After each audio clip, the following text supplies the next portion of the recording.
жасын бақтан жаралған жан нұрынан нәр алған. Мы сейчас находимся в центре Алматы. Сегодня мы снимаем специальный выпуск, посвященный Дню города. Всегда было понимание, что мы хотим, чтобы это был именно этот трек, и чтобы исполнение было именно в лице нескольких артистов. Негізі әрбір артистпен жұмыс істеген қызық болды. Көптеген мүмкіндіктер ашылды деп ойлаймын. Каспийге күшесіз алғысын білдіремін. Осы түсірілім бір тарих болып қалады.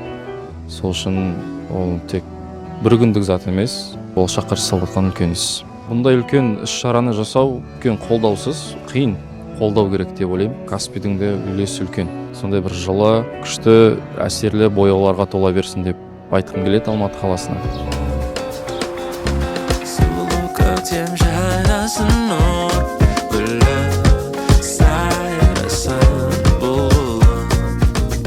Атмосфера сегодня шикарная, сегодня такой прекрасный воскресный день. Мне кажется, ОЮ и Каспий похожи тем, что это выбор молодежи. И проекты сделаны с любовью к Казахстану, с любовью к нашей культуре, с любовью к нашим людям. Алматымыз туралы ән шырқағанда, біз Алматының кез келген көшесіне ерекше махаббатымызды, жүрегіміздегі барлық Алматыға деген құрметімізді көрсетеміз.